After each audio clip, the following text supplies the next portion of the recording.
You know, inside every single living thing on this planet, there's a hidden instruction manual. It's a master blueprint that literally makes life possible. And today, we're going to explore that blueprint, our DNA. So, let me ask you a question. What makes you, you? I mean, really think about it. What is it that decides the color of your eyes? Or why your hair is curly or straight? What tells your body how to grow and how to heal? Or hey, look at these Labradors. They're all obviously part of the same doggy family, right? But each one is still unique. Little differences in their genetic code create all these variations in their size, their fur, and even their personalities. And that exact same principle applies to every one of us. Well, the answer to all of this lies in a kind of secret code. You can think of it like biological software that runs in every single one of our cells. It is the master blueprint that holds all the instructions for building and operating a living thing.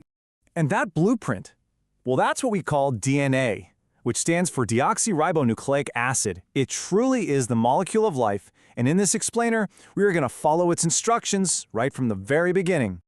Okay, so to really get this code, we've got to find out where it's kept. So let's go on a little journey, shall we?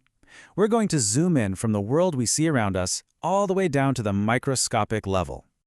Our journey starts at the biggest scale we can think of, the organism. A complete, complex living being. You know, like a person. Like you. Now, if we zoom in a bit, you'll see that every organism is really just a collection of systems.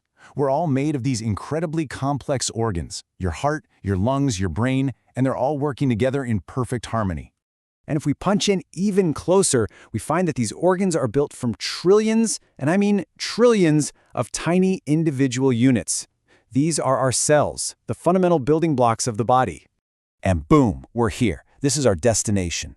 Deep inside almost every single one of those cells is a protected little core, the control center.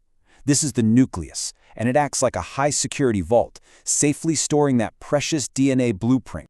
All right, so we found the blueprint, but how in the world do we actually read it? In this next part, we're going to look at the DNA molecule itself and figure out how to decode its language.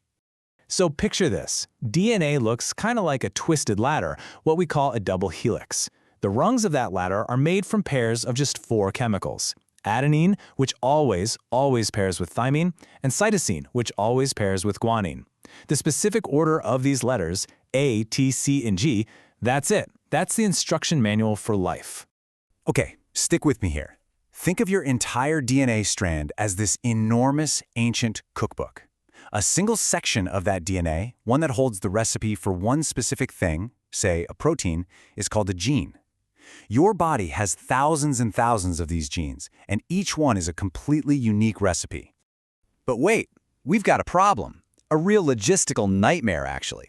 That DNA cookbook is massive, and it's way too precious to leave the safety of the nucleus. But all the ingredients it needs, these things called amino acids, they're all floating around outside the nucleus. So how do you get the recipes from the library to the factory floor?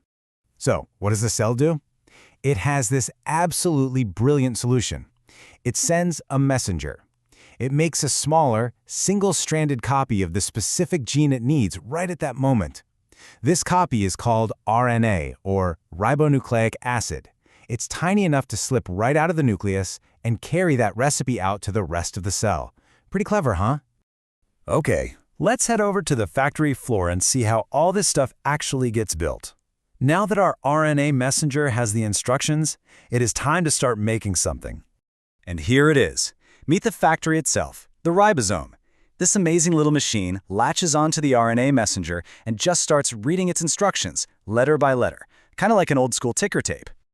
So as the ribosome is zipping along the RNA code, it starts grabbing all the ingredients it needs, those amino acids we talked about.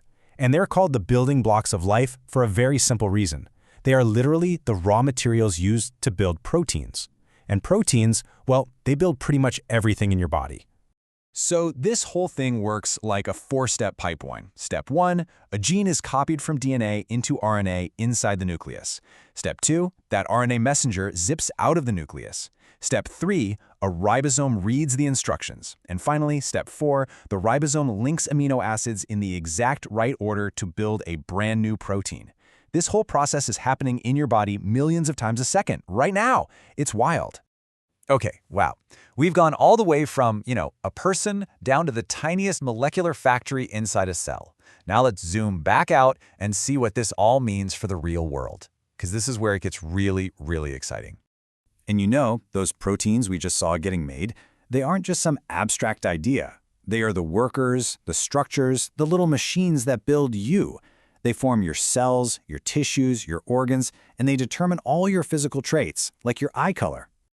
For pretty much all of human history, this code was a total mystery. It just worked. But now we can read it. And what's even crazier, we're learning how to write it. This is the incredible field of biotechnology, the science of actually editing genes to improve living things. And listen, this isn't science fiction. This isn't some far-off future. It's happening right now. By hacking this genetic code, scientists are creating powerful new medicines designed for our specific DNA, making treatments more effective than ever before. They're on the front lines, searching for cures for genetic diseases that have affected families for generations. It's even changing our food. We're growing bigger, better vegetables, and even making simple things like tomatoes that stay fresh way, way longer. Just stop and think about that for a second. The code of life has been evolving, changing, and writing itself for billions of years. And now, only in the last few decades, we, a product of that very code, have figured out how to pick up the pen ourselves. This puts an unbelievable amount of power and responsibility right into our hands.